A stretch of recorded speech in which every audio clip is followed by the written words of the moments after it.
And I was like, Jeff, you need to come on my show. So she said, all you got to do is change your diet. You know, everyone has their own tolerance. That's not the goal. The goal is obviously just always to be healthy. What was your job before that? Our society's run on caffeine. Why are we always drinking coffee? People are just going to be like, well, I'm going to eat 700 Oreos a day. Yes. The only way that you can overconsume calories is by eating. Eat from nature, everyone, even if it says it's organic. Is there a profession that tells you how many times per day you need to breathe? That's why when you're like, oh, just sleep, I'm like, haha, Jeff, I can't do that. Just eat protein and fat for breakfast. Work in a male-dominated environment, and then they're like, wow, you eat like a dude. I'm like, yeah. Tell me, what is the definition of eating clean? Assalamu alaikum and welcome to Press Pause with Jouhayna. On today's episode, I'm hanging out with Jeff. Welcome. Hi. So how I know Jeff is he feeds me. Like, you've nourished me quite literally, and you have a company called Nourishing Dubai. So can you tell us a little bit about you and what people will learn from this episode should they tune in? I'm just a guy. I've lived in the UAE for the last 30 years, and I started a meal delivery service 12 years ago. My backstory is I got really sick training Muay Thai in Thailand. So I quit my job and I decided to become a professional fighter. What was your job before that? I was selling insurance. Okay. Yeah. So you went from selling insurance to wanting to become a fighter. Yeah. So essentially having like a soul destroying corporate experience. And then, like we were just talking off camera about like Ikigai, decided that I couldn't do that anymore. And I escaped to Thailand to go train Muay Thai. How long were you in corporate before you made that decision? It was about a year and a half. Okay, that was it? Yeah. You know, everyone has their own tolerance. Yeah. I'm going 20 years now, and I'm like, oh. Because I grew up in the Middle East, there was no such thing as an insurance salesman. Like, you don't have like that thing where like somebody calls you in the middle of dinner. It's like an American sitcom thing. It's like you sit down for the family dinner and the phone rings and they, who is this? It's the insurance salesman. Do you have time? And they just hang the phone on them. And so like after a certain amount of time, I realized like, oh my God, that's what I'm doing. That's what I'm supposed to be doing. And I was just like, this doesn't make any sense. It didn't align with my values. And so I decided, let me get out of Dubai. Let me get out of this like corporate environment and figure out what I really want to do with my life. And I thought learning how to fight is probably going to be a good place to start. It's fun. I was interested in fitness. And so I ended up doing that for 6 months. And because of the rate of attrition, I don't know if there's anything that you can do that's more stressful to your body than fighting, because it involves a lot of conditioning. So you were running like 15 kilometers per day. There was like 4 hours of like hitting stuff.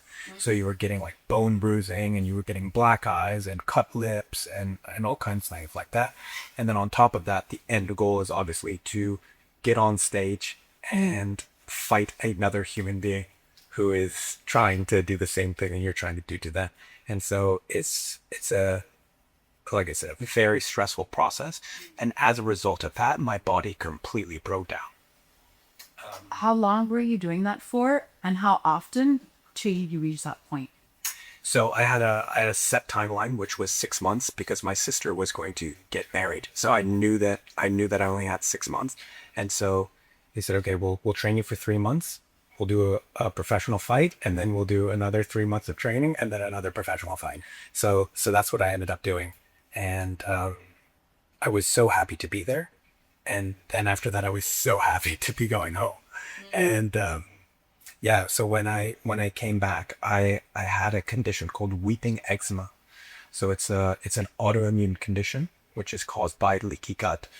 And I had wounds on my body. And that's actually the origin of my haircut, is that I had an open wound on the side of my head, on my wrist, on my elbow, on my knee. So basically around all of the joints where it wasn't external wound. It was my own immune system was so supercharged that it was attacking my own cells. And so these wounds would not heal. And so I went to see a conventional doctor while I was in Thailand. And they gave me like cortisone creams, so like steroids to try and like mask the symptoms. But when I came back to Dubai, I went to see a functional medicine specialist. And so she took one look at me and she said, you don't have eczema. You are exhibiting these symptoms and it's because of your diet. And obviously I would remove myself from that extremely stressful environment with fighting and all that stuff, the anxiety, the constant training. So she said, all you got to do is change your diet. And so it's funny, and this will probably come up later in the conversation, is that the frustration of dealing with functional medicine specialists is their hands are tied because they don't control your food. So the one thing that they need you to do is change your diet. And that's probably the most complex and requires the most amount of attention and discipline and time and energy. And so when people are really busy and stressed out, they've got autoimmune conditions, all that stuff, it's the one thing that they cannot change. And so when I came back to see her, she almost did a backflip off of her chair. She's like, what did you do? And I said, well, you told me to change my diet. And what made you decide to go from conventional to functional? Because for me, even though I come from a family of doctors, I didn't even know what functional medicine was. Right. So what made you make that decision? Well, and that's the thing. It's like it's relatively new and it's been gate kept for a long time. That there is this sort of like white coat authority, this sort of Rockefeller system of medicine, which is based on diagnosing disease and then treating symptoms, not looking for a cure. And I would actually credit my wife. She's extremely smart and very well researched. So it's like when like everybody's essentially looking for a cure, but very quickly you would realize that I'm not on a path to a cure. I'm just mitigating symptoms. So there was no choice to see a conventional doctor. I had a fight coming up. I had wounds all over my body. And so while in rural Thailand, like I like to see like a rural farm doctor, and he said, oh, it's just this, take these pills, which is actually a funny story because the pills that they give you are actually to suppress anxiety. So I had no idea. And then so when my trainer asked me, he's just like, how do you feel? Like, are you ready to fight or something? I'm just like, yeah, I feel fine. Very calm. Like I should have been like having like an existential crisis and being like amped up on adrenaline and everything, but I was just completely like serene and calm. Like, you're gonna get in that ring and try and beat up another person while they try and beat you up. I'm like, yeah, that's fine. I'm cool. Yeah. So yeah, it's just part of the evolution, and people are looking for solutions, and you get out of it what you put in. So I was lucky that my wife suggested that we go see this functional medicine doctor, and then it's like you do that, you get the advice, and the ball is in your court. And so the reason that she was so shocked was because, again, like dealing with people that have a lot of stress, that had financial obligations, that couldn't quit their job, that couldn't reduce that stress. They had families, they had to take care of other people. They had school runs, they had traffic, they had all of these concerns.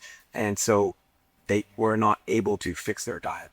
And so that's one of the sort of light bulb moments where I thought, well, I've already done this for myself, so this could potentially be a business. And to change your diet, like we hear that all the time, especially for me. Like, I always grew up chubby, and it's like, change your diet. It's like, okay, but what am I supposed to do? And they break out this like plate, and they're like, this much of carbs, this much of protein. So by change your diet, what do you mean by that in depth? The two principles behind Nourishing Dubai are based on the two goals that any person on the planet shares. Number one, they want to reduce chronic inflammation. So all of our diseases and things are caused by a chronic inflammatory condition. So the first thing to do is to remove inflammatory foods. Okay. Examples? Examples. So there's only about really 8 of them that are a major cause of concern. The most obvious one, alcohol. So I think everybody can agree that alcohol is completely toxic. It has multiple of negative side effects, and everybody is probably familiar with them unless they're Muslims, and they got off lucky with that. But then you have things like gluten, which will naturally disrupt your like epithelial layer in your gut. So it's a very, very thin line, and once that gets broken down, it causes this immune cascade. So gluten is really fundamental. Processed dairy is highly inflammatory. You've got like GMOs, so anything that's been genetically modified, wheat, corn, soy, all of those, they're all covered in pesticides. So when you eat that food and it's got all those pesticides in it, again, it's disrupting your gut microbiome, it's causing inflation. That's all bad news. And so all of this stuff, like, people want the simple version. Like, you don't want to go around being like, does this have gluten? Does this have, like, you don't want to be that person. So it's essentially anything that comes in a package.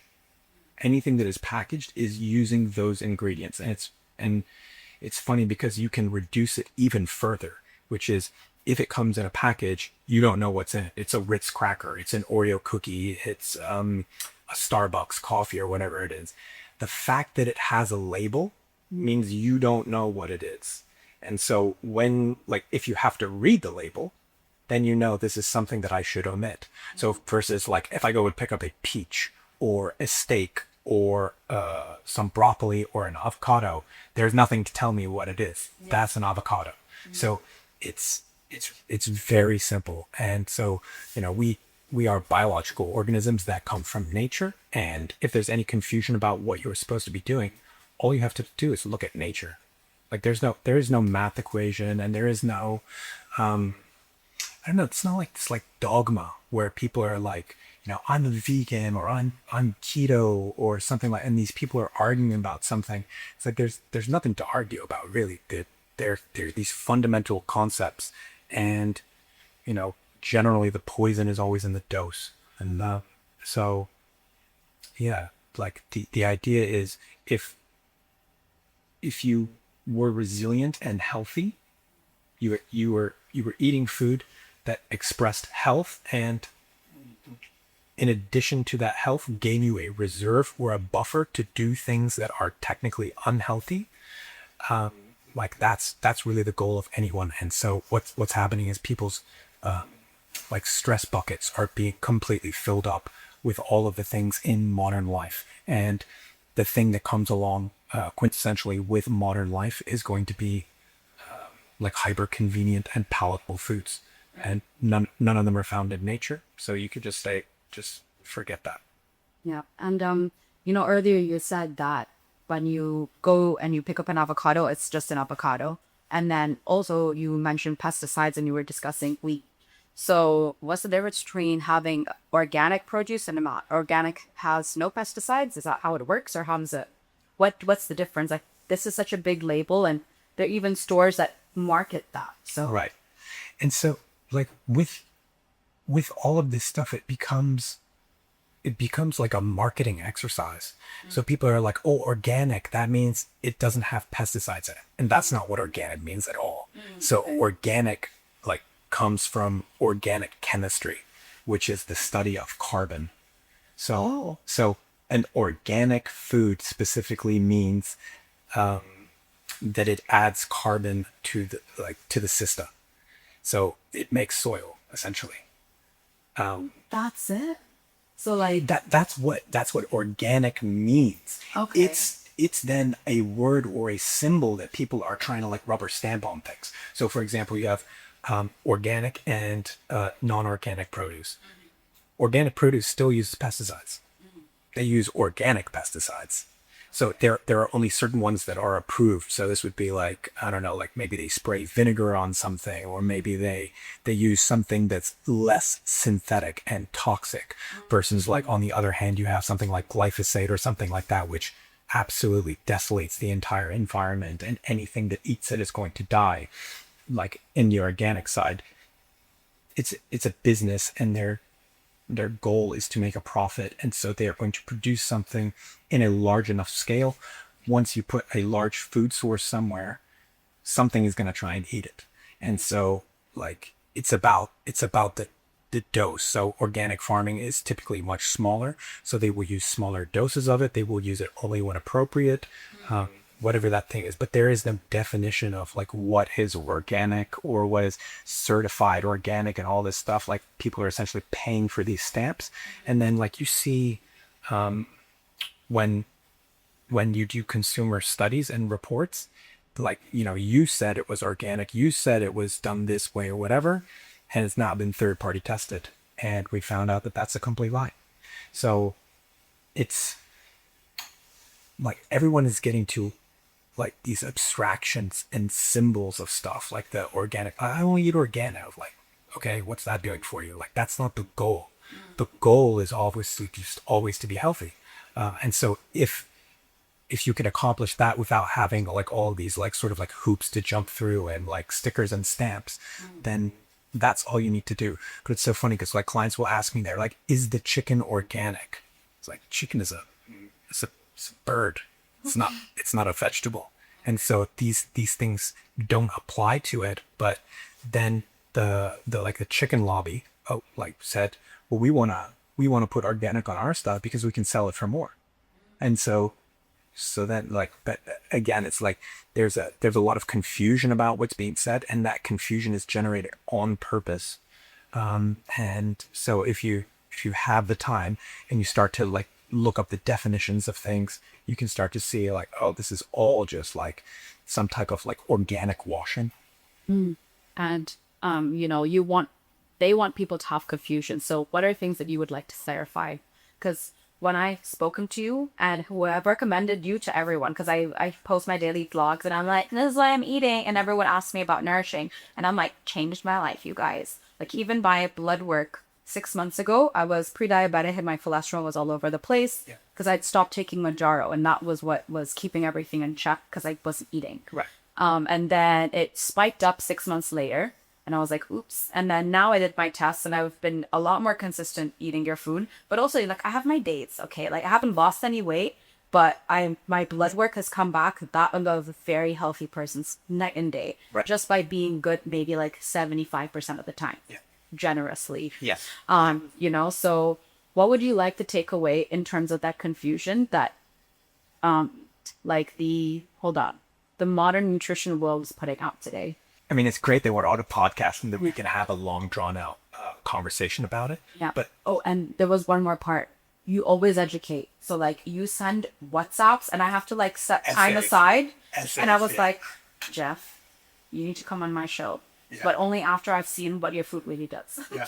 And then, so I want this podcast episode to be all the WhatsApps in one, where people who don't have access to you now do have that access and get it from a different medium. Because you had like graphs and everything that you sent. Exactly. And for me, who doesn't get overwhelmed easily, I was like, oh, so much information. I love it. Yeah. And then a couple of my friends panic, and they're just like, one of the girls, we actually had a whole talk about on the group chat.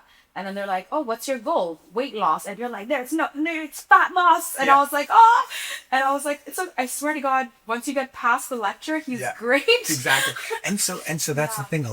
I completely understand that. And it's, again, I've been doing this for 12 years, and I have the understanding of what's happening, which is when somebody wants to make a change in their life, it's extremely stressful.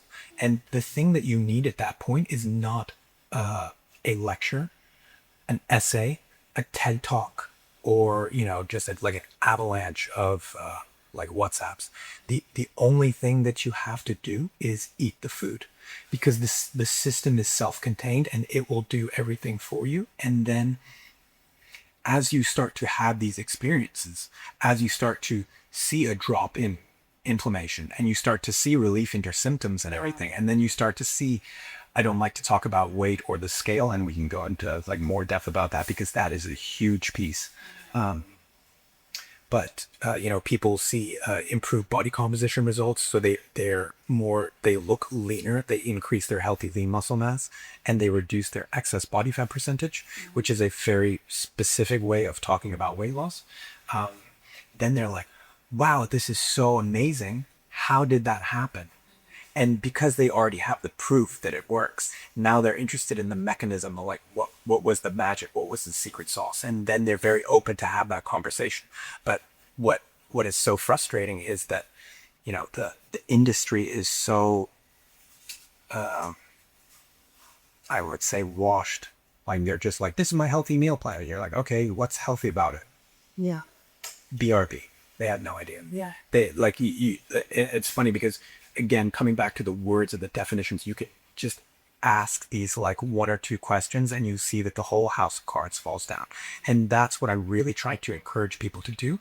But it's difficult because people are coming in with their own beliefs about food and diet, about themselves. Like nobody's going to come to you and say like, I'm doing a really terrible job with my diet. Although some do. And those clients are immaculate because like they just fully accept the process. They're like, I can't be in charge of this. I'm just going to eat what you send me.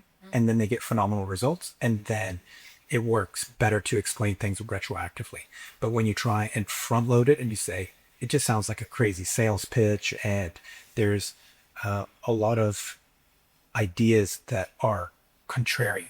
They are 180 degree of the propaganda, which is being, broadcast to the general population.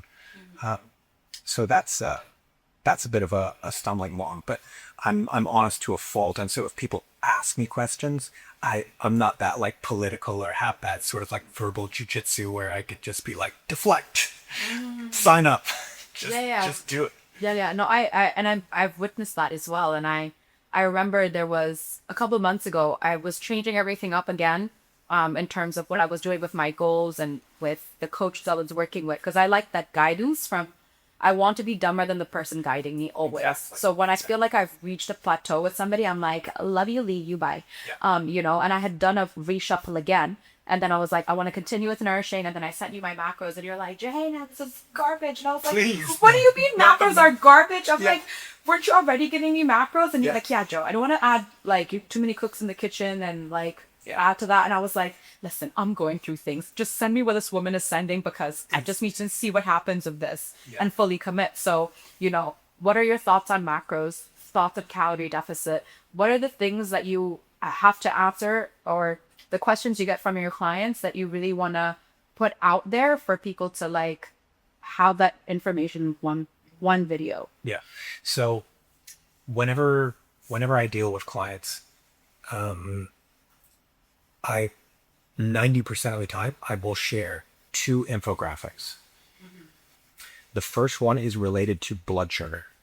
So the first one is, it shows a cycle of what happens when you consume sugar. It tastes sweet. It creates a dopamine reaction, which is like a short-term reward hormone. So you get a spike in this like reward, and then immediately preceding that, you will get a fall-off effect of that. And so while I was feeling happy and elated and, it's essentially like what would be classified as like hyperactivity or something, and then it's preceded by a drop in blood glucose as it's controlled. And people get trapped in this cycle. So you have the rise, I'm eating sugar, I feel good, and then I have the drop. And then you're faced with a question. What do I do now? And your biology says, is sugar available? I want more sugar. If it is, I want it. And so the only way to stop it is to go to sleep, essentially. What? Go to sleep.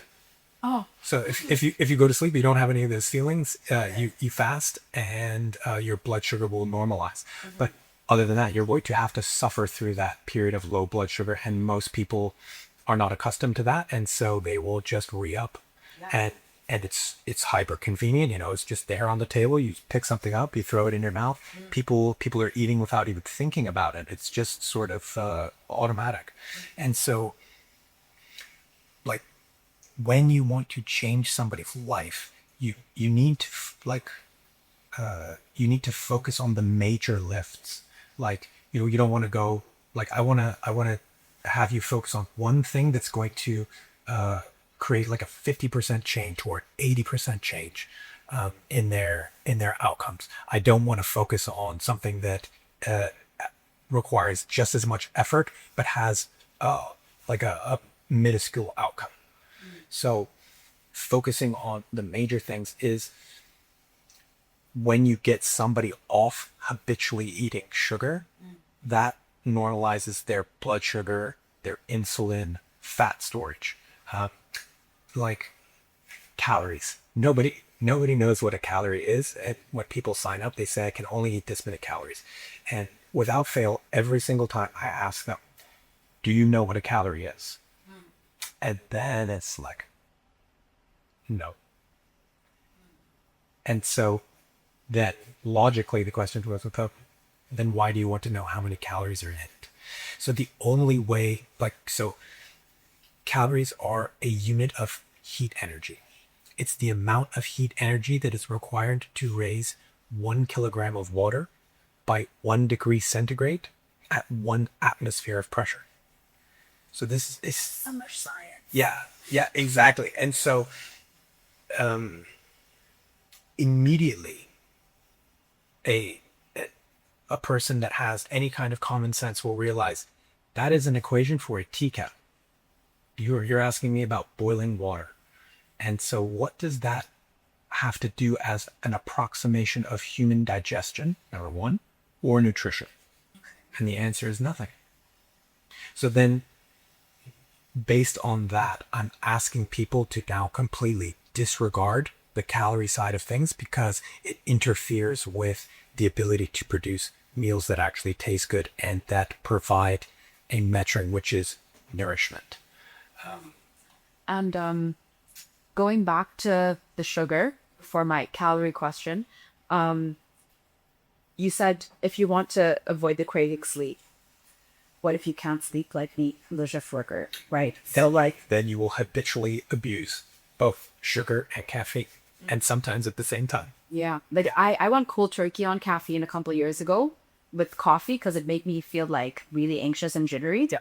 And then when I healed my gut, that stopped. So that was an interesting take. Yeah. So, like, would you say stop from high processed sugar to go to a natural alternative before completely cutting it off, like literally weaning off the sugar? Everybody is different and they have their own preferences. Some people cannot stop cold turkey. Some people can do that. And as long as you are being structured about your reduction in sugar and that you're constantly moving to the right place, because the fundamental property of sugar is that it is addictive. And so by keeping it in your diet, the lever is always there forcing you to say, eat more sugar. So this is why people say just eat sugar after the meal, because it's going to cause a reduced spike in your blood glucose. So there's mitigation strategies and things like that. But ultimately, if somebody is an alcoholic or somebody smokes, the goal is not to cut down to X amount per day. It's to completely remove it because they're at a point in their health where they've decided this is no longer sustainable and it does not bring me joy. And it's bringing me harm. And I don't want to do that anymore. That my choice is I don't want to do that. But because of the addictive nature of it, I am compelled to do it. So to break that cycle takes about 5 days. But 5 days. 5 days, yeah. I've seen some people go 7 or 10, but you don't know what else they're doing, or it's hard to know where they're starting from. So for example, I had a client and she called me on day 10 and she said, day 7, and she's saying I'm having insane migraines and I don't know if I can keep doing this, something is wrong. I said, no, this is literally the blood sugar detox. How much sugar were you eating before? She's like, I was drinking like at least like 6 Cokes a day.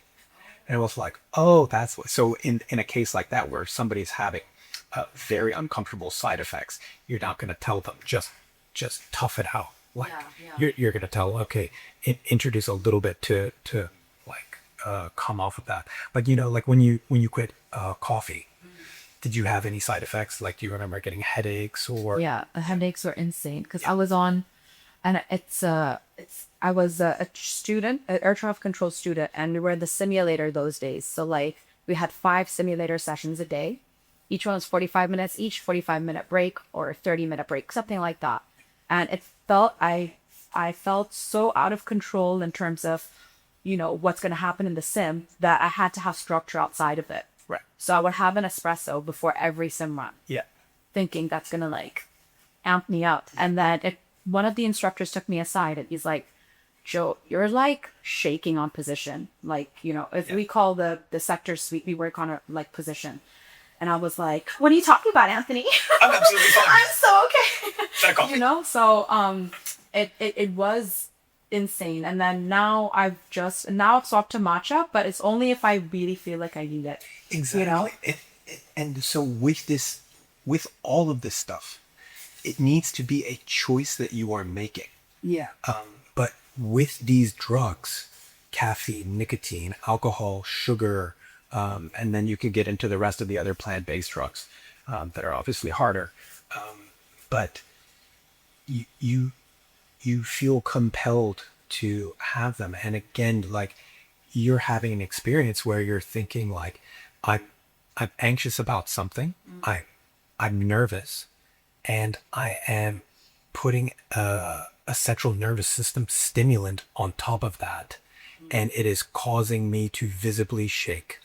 It is causing like to have like a sick feeling in your stomach. Like, so like one of the things, most important thing about digestion is you have to be in the rest and digest mode. Like you don't want to eat and then try and do something that's extremely stressful, because your body is going to say, I need blood going to my brain. I need blood going to my muscles or to coordinate and do stuff.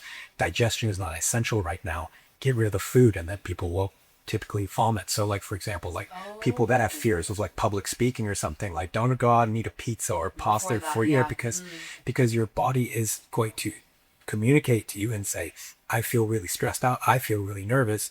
And then you can follow these things along. So you were basically putting jet fuel on a fire, which is I'm in a test environment. I'm doing something that's very complex. This is part of my identity, and people will be criticizing me, and we're social animals. So that is a huge part of our psychology and physiology. And then we just keep putting these stimulants on top of it. And then then you said like, okay, that was no longer serving me. I quit. Then you have a side effect, that is very noticeable. And so if I was to tell somebody to quit drinking coffee, which is highly controversial, like that's why people hate me, is that like when they come to me, they're just like, everything is good in my diet. I just eat like a croissant and coffee for breakfast. Like both of those things are the reason that you're calling me. And so you need to remove those things. Like, but that's the only thing I love in life. Like those are my drugs, and you're telling me that I can't do that anymore. And so it creates these like sort of like resentments, and the body starts to freak out and fight a bit. But yeah, it's I have a question about I didn't have any coffee. Oh, sorry. I was gonna say that. And so then you made the switch to matcha. And so matcha has something in it called L-theanine, and that is something that's gonna calms you down, give you calm and sustained energy versus the sort of the shaky jitters that you get from caffeine. And you know, it like, again, this goes back to the sort of like conventional versus functional medicine. It's like, why do our societies run on caffeine? Why are we always drinking coffee? And the obvious answer is because I didn't sleep well, because I didn't get enough sleep. And for whatever reason, maybe you have a baby, maybe you were binging Netflix, maybe it was Ramadan, you were out with your friends and you were just having such a good time you didn't want to go home. Maybe you had work to do or something, you had to finish a presentation. And so you're chronically sleep deprived, and now you are sort of trying to bypass the symptoms by using caffeine, and you're accumulating all these negative side effects.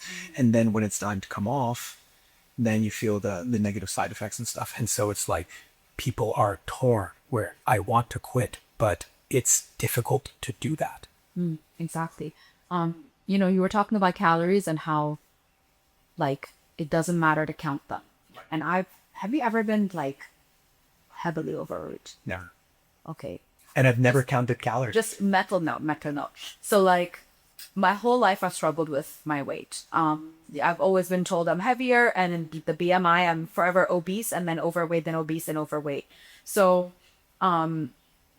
I definitely didn't care about counting calories for different periods in my life. And then I was like, okay, I have to tighten everything up. And when I was in a deficit, there were differences in how my body composition changed and how I felt in my body and how I was able to move, etc., etc.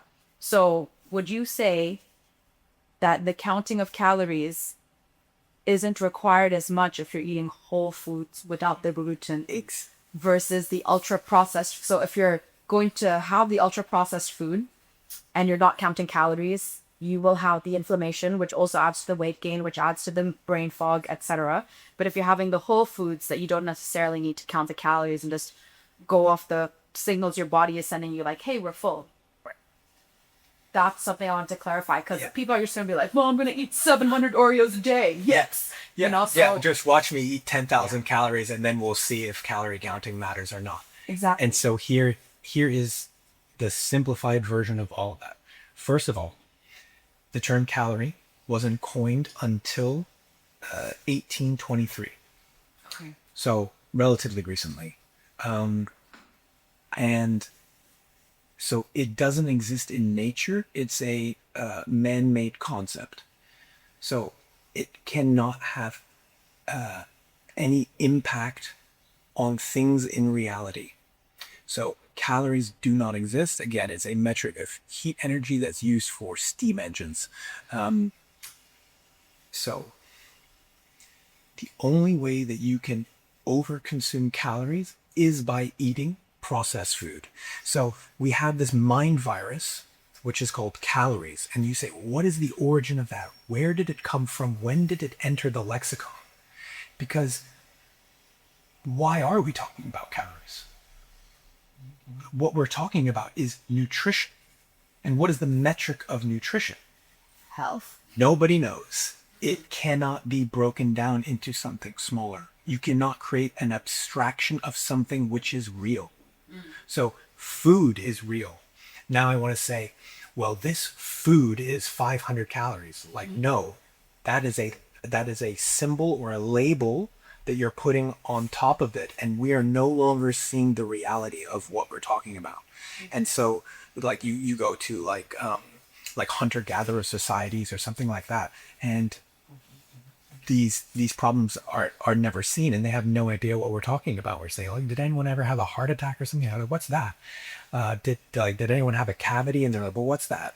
Because these things don't exist in nature.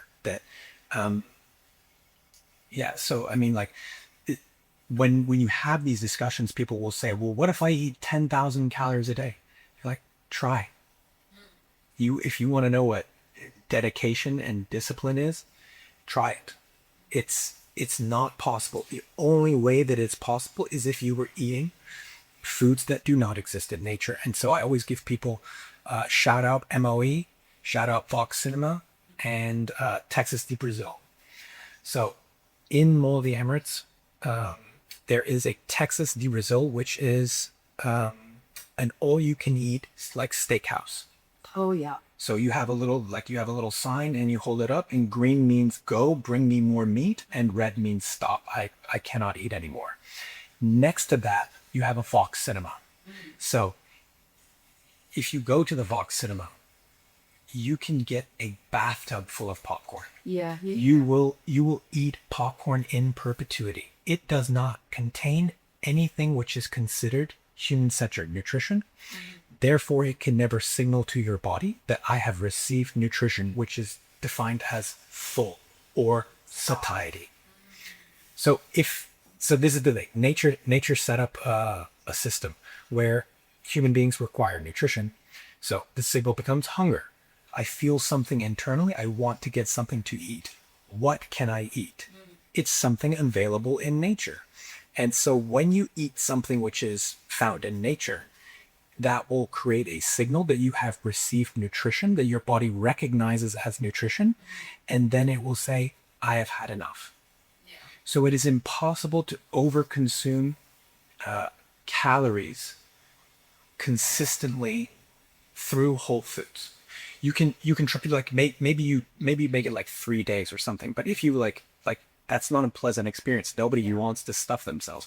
And so then you see on the converse side is that when I eat things that are hyper processed and engineered by food scientists to be addictive, that because they are made by man, they do not contain anything that your body would recognize as a nutrition.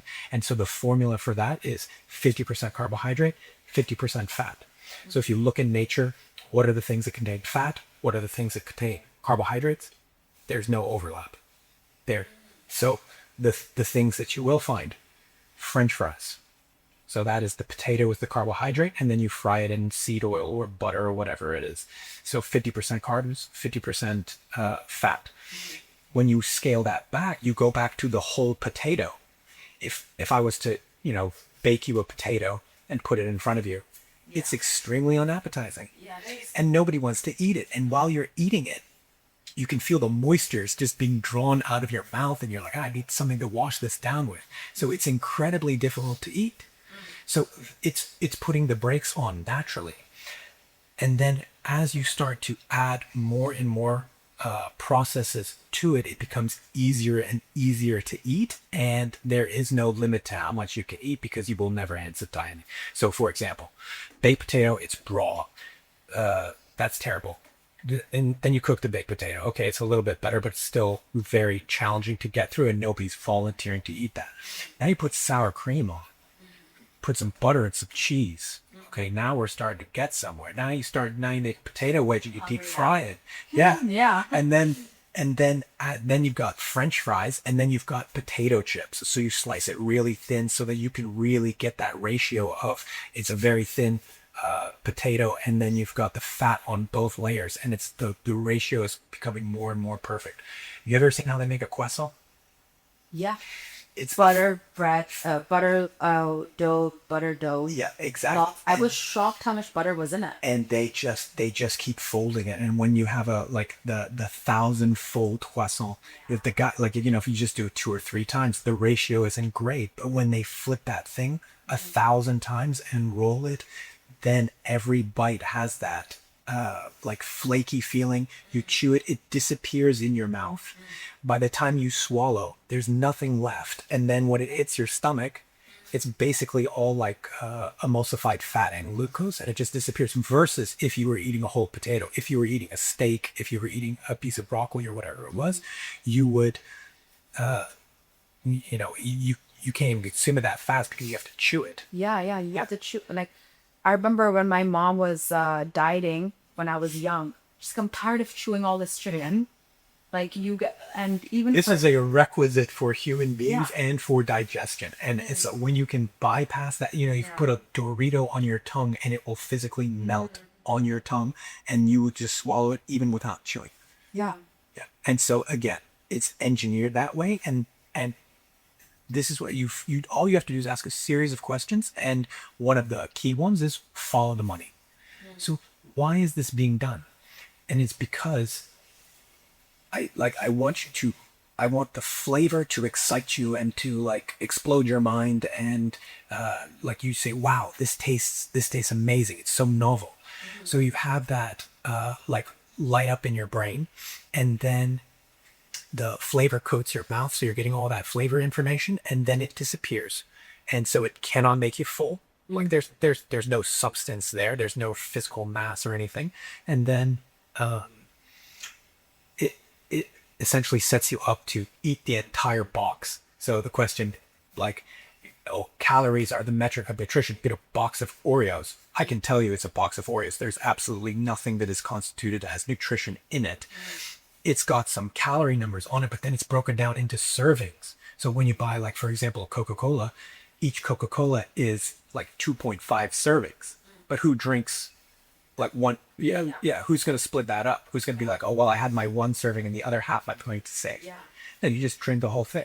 Oh, how much is a serving of potato chips? Serving is not a metric of nutrition. It doesn't mean anything.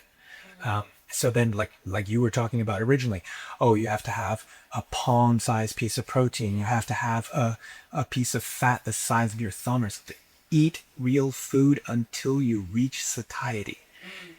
And this is the most mind-boggling thing to me because, again, when you bring the common sense into it, is there a profession that tells you how many times per day you need to breathe? No, that's stupid. And if a person wasn't smart enough to know how to breathe, they would be dead. So that's the most crucial one, is you need oxygen and the exchange of carbon dioxide. The next one is drink. Your body has a mechanism to tell you, I am thirsty. Yeah. What if you drink something other than water? So like if you look at a bird or a cow or an eagle or a dolphin, what do they drink? Water. Gatorade, No. Caffeine, Red Bull, all of these things are not found in nature, and so they're having diuretic effects. They're having they're causing dehydration, even though you're consuming liquids. They cannot satisfy the need for hydration, which is based on having water and salt, electrolytes.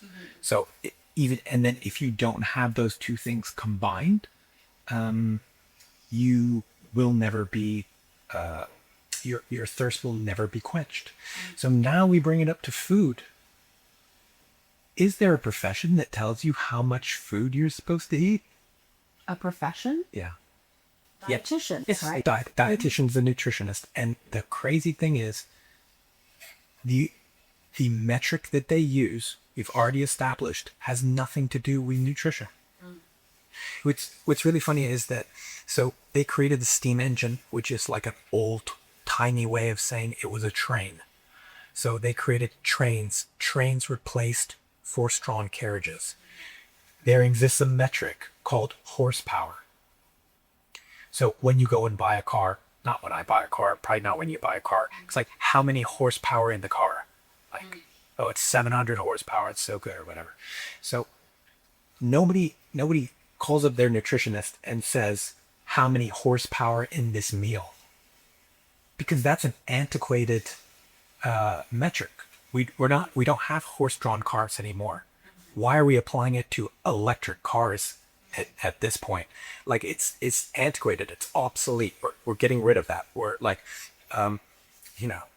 there's other metrics that you could use. All of them are an abstraction. So like if you actually see how they calculate how many calories are in, I'm saying a food, but it could literally be anything. Coal, they weren't burning food to make the train go. They were burning coal or petroleum or whatever it is. So they take the food and they put it in a vessel and they add liquid oxygen. And then they seal that, and they have an electrical wire that goes in that will ignite it, and they submerge it into a body of water, 1 kilogram of water, and they have a temperature probe. And then they hit the button, and it ignites the food, and it burns the food, and the food won't burn, which is why they add, like, you can sit there with an almond and nothing's going to happen, really. So they mix it with liquid oxygen so that it will combust, and then they measure the heat change in the water. So the purpose of nutrition is not to boil water. There's nothing about my anatomy or physiology that suggests that nutrition or digestion can be approximated through calories. And again, so it's just like, everybody knows you have to eat in a calorie deficit. It's the law of thermodynamics. I can't tell you how many times I've heard that. Number one, you don't know what a calorie is. Number two, you don't know anything about the physical laws of thermodynamics. And even if you did, it still wouldn't help you. So just to bring it all back and make it super simple, all you have to do is eat natural food. And there are certain foods that are better than others. And that comes to like the main thing that gets people is the breakfast. It's how you start your day. Yeah. Yeah. So we understand that the only way to overconsume calories is to eat foods that do not exist in nature. Yeah. So, and specifically, it's a combination of sugar and fat in this 50-50 ratio. So we know that the blood sugar is addictive and it creates a dopamine response. So when you have some sugar, it means that you're going to crave more sugar later and that you must satisfy that or go to sleep or just be tortured. And so breakfast, this is the 90% lift. If you just do one thing, just eat protein and fat for breakfast, because what's the alternative? You know, I say like when people find that out, you know, they're just like, I have to eat meat for breakfast? That's insane. And it's just like, what's really insane is that you think that Lucky Charms or pan cake is a breakfast. That is a dessert. And so there was so much marketing and propaganda that went into taking something natural. Like there were cavemen that were like sitting there like making pancakes and stuff. They were eating meat. So then, you know, thousands of years later, you have somebody create the pancake and then, oh, this is a breakfast food. No, that is a cake, and you're supposed to eat that after you have your dinner and only if you've been good and eaten your vegetables. Like no one that has a kid would let their child do that, except the ones that do, and they all have hyperactivity, which is a funny way of saying I just loaded my kids up with sugar for breakfast and they're on that dopamine spike and they have all this energy to burn. They run around and then they crash. So the real like 90% lift is like, I don't need to tell you about like biochemical equations and your hormones and serotonin and dopamine and be like, look how smart I am. All you have to do is eat a breakfast that does not contain sugar. So again, like then we come back, what are the breakfast foods? You see like these like Lucky Charms, like these breakfast cereals that have chocolate in them that you pour the milk in and it turns to chocolate. Oh, why are you having chocolate milk for breakfast? No, that's breakfast. Like who told you that? Yeah. It doesn't make any rational sense. And then when people start to like, oh God, that's 100% true, but now I have to stop eating the thing that I love for breakfast. And so then you've got, again, croissants. Who doesn't love a croissant? Who doesn't love petit pain au chocolat? Who doesn't love pancakes or waffles or a breakfast sandwich or something like that? So it's the timing that's really important. And so when you start your day with a drug, you will seek that drug for the rest of the day unless you can go to sleep. That will reset it. So now you're chasing blood sugar all day. And that means I'm going to eat something, my blood sugar is going to go up, my body has to control that, it's going to crash down, and I'm going to feel awful. I'm going to be really frustrated, be really short with people until I get my croissant. And then it's going to go back up. So now you've created a predictable cycle of overconsumption, which is marvelous for profit. So that's why these big food companies, which incidentally were actually bought by big tobacco. So you have tobacco, you have cigarettes, you can smoke them. Nicotine is a drug. It's found in plants. It has chemical properties. When you have it, you enjoy it and you seek it again. So they figured out they've got all these scientists and everything, and they said, how can we make this more addictive? And so they went through that whole process. And while that was all happening, there was a giant lawsuit where they said, wait a minute, you did studies that you know that these products are unhealthy for people and they cause all these health ramifications. And so you have to pay money for that. So they know this lawsuit is coming through. And so they transfer their whole science and R&D division of how to make a cigarette more addictive to making hyper-processed foods. And that's like Kraft, Nabisco, like all these, whatever it is, Ritz crackers, Nestle, like all that stuff, like all of these products, how to make a powdered chocolate milk more addictive. And so all of that research and R&D got funneled into making your food addictive. And so if your food causes an increase. Whatever goes up must come down. And then from there, you're stuck in a cycle. The idea is when you have human-centric nutrition, so protein and fat together, in nature, that's called meat. So you have meat for breakfast. You will have no ups and downs. You won't have like some like crazy food experience or like mega umami crazy flavors or something. Food will not be a drug, and because it is not a drug, it is a source of nutrition. Like it will never compare to that. It's like a monk who wants to ride a bike, but like a kid wants to ride a roller coaster. But like the monk understands that whatever goes up must come down. So if I'm disciplined about how I deal with these hormonal dopamine, serotonin interactions, if I have a lot of joy in my life, it means that later I'm going to have sadness. And after the sadness, something else will happen. But if you can remain like detached and disciplined, your life won't be that exciting, but it will be stable. And for most people, they need stability and not just sort of like reckless ups and downs. So those are probably like maybe like 2 or 3 of the main ones. Is that stop talking about calories. Just chuck that out with the trash, because you can't overconsume calories unless you are eating hyper processed food. And yeah, focusing on the breakfast is absolutely crucial.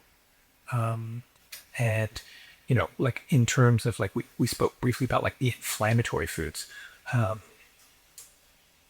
Just by getting rid of those, will reverse people's chronic health conditions. Interesting. So eat from nature, everyone. Even if it says it's organic, you can go for that as well. So Unless it's like an organic rice cracker or something Yeah. like that. You know, it's like, oh, these are organic cookies or something. Like, again, gluten-free cookies. Like that's, whether it's gluten-free or whether it's organic, that's just your little sticky label to say this is the one that you should buy it. It's more expensive. But like that's the trick. And that's why I don't like all these like the buzzwords and things, because people will attach themselves to that. People will say, I'm gluten-free, or I don't eat dairy, or whatever. Like, just there's a reason for that. And if you just use that as a crutch to say whatever it is, then it's not the thing that's doing the work. you know, speaking from my personal experience, being somebody who always ate ultra processed foods, and then even when I was eating clean, in air quotes clean, Everybody says that. I was having protein powders, which is also ultra processed. And you know, I'm speaking from a perspective which I know a lot of people would relate to, where I have struggled with my weight, and I've also witnessed men in my life, career-wise and everything, also struggled with their weight. And you know, in the middle of the night, and so for people who don't know, I'm a full-time air traffic controller. I've done it for 12 years now, and in the middle of the night, the cravings are insane because we're supposed to be asleep. That's why when you're like, oh, just sleep, I'm like, haha, Jeff, I can't do that. Yeah, exactly. You know, and that's how it is. And what I noticed is when I'm having my protein oats, where I'm having it with protein powder and I'm having the oats, the whole day, all I'm thinking about is how much sugar I want to eat. Yeah. And what I associated as boredom was my body telling me I'm full. So unless I felt disgusting in myself because I ate literally the bag of Doritos, cinnamon rolls, all the Lucky Charms, Cinnamon Toast Crunch is my favorite, yes. And I would eat so much and I would still be hungry no matter what's happening. Yeah. And then when I'm eating the, in air quotes, actually healthy food, which is the food that is not processed, and then I'm like, well, I'm bored. That's why I can't finish it. Yeah. But I associated boredom with satiety. Yeah.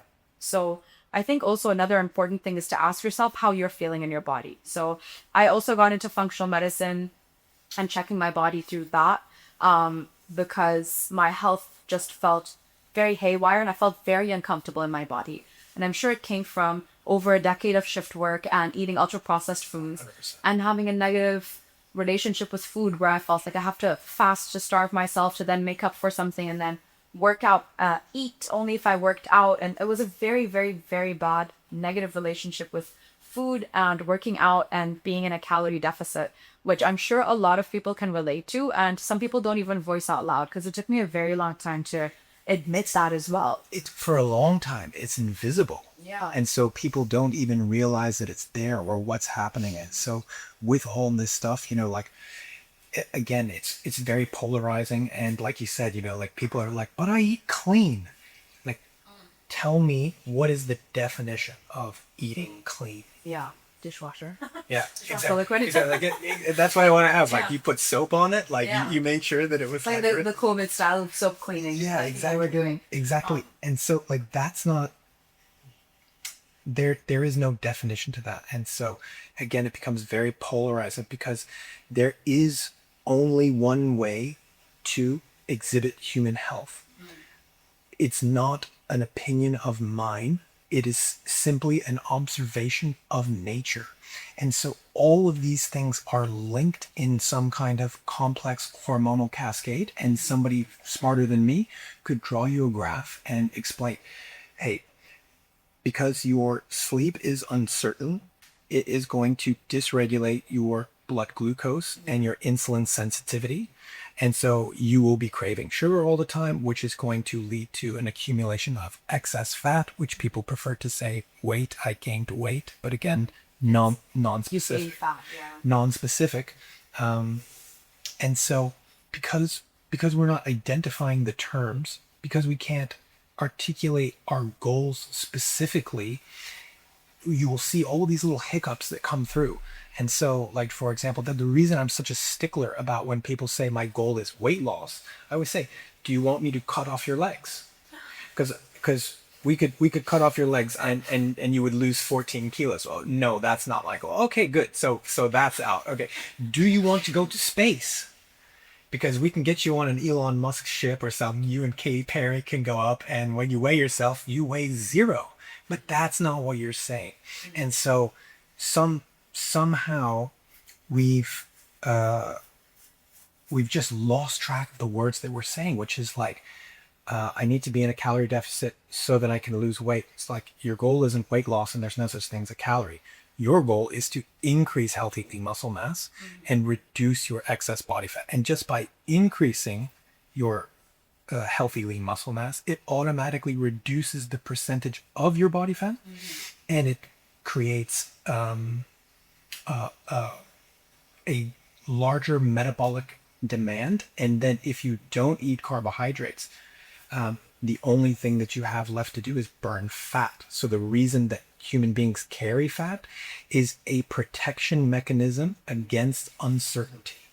So you essentially have all day energy, whatever that is.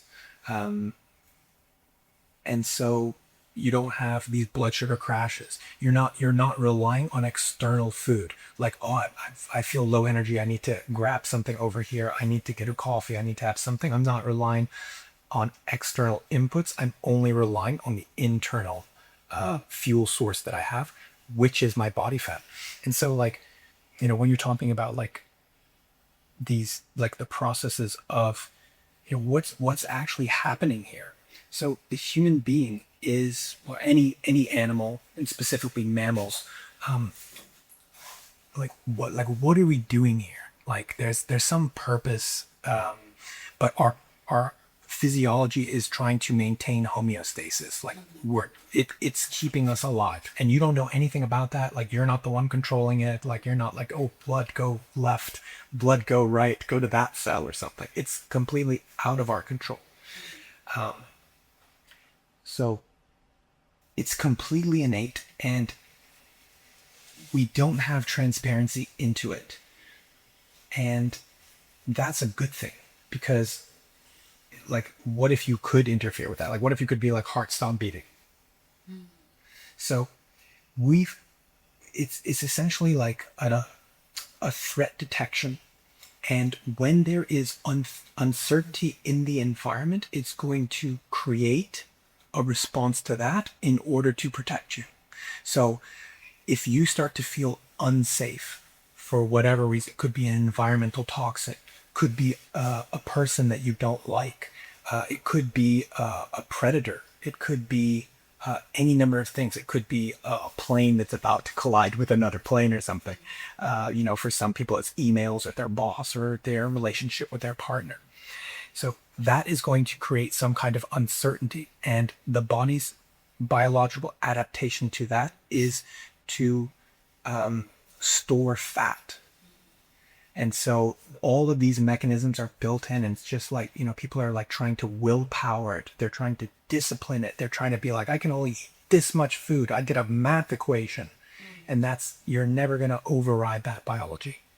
And so like it's very hard for people to have those conversations, and to have those understandings and breakthroughs where we're asking the wrong questions. How many calories is it? How many macros is it? And it's more about the sort of the self-diagnosis of like what's going on, like what's happening in your life. I am really stressed out for all these reasons. Well, then fat loss is going to be extremely difficult. And so you can try and, I'll just work out harder. I'll just have more caffeine, or like whatever. Do we have these, like our ego is like, well, I'll just bulldoze over that. And it's just not possible. And so when you try and do that long enough, then you start to also express disease. And again, when your biology is failing and you're expressing disease, again, you are going to accumulate fat. And so what the purpose of nutrition and a meal plan is to take all of that stress off of your plate and to make you feel safe in those components. And once you get that safety and certainty back, then like everything becomes easy and effortless. And that's when people make real change and lasting change. But unfortunately, most of us completely take it for granted. Like health is kind of invisible. Nobody, like people don't have a definition for it. So for example, like you call up any meal plan in the UAE and you say, you have a healthy meal plan? They say yes. And you say, well, what's healthy about it? And they won't be able to tell you. It's organic. It's only 1,500 calories, like whatever it is. What's the definition of health? And they won't be able to tell you. And so it is incredibly complex to define. And because of that, it's just sort of like this open space where it gets taken over and subverted into, something that you put on a granola bar. So the idea is to create this safety net for the body so that it can express itself in a healthy way. But if it doesn't have that safety, like if I have to wake up at like an incredible time in the morning or something and it's not regular, it's out of the ordinary, my threat detection device is going to go off. I'm going to increase stress hormone. I'm going to suppress digestion. I'm not going to be making a steak first thing in the morning. I'm going to be grabbing Starbucks on the way to the office. I'm going to be sleep deprived. I'm going to need more caffeine.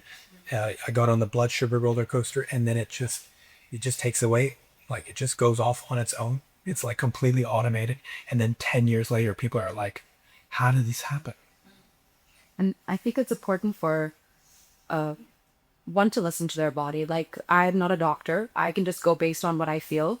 And until my health got really bad, I didn't listen.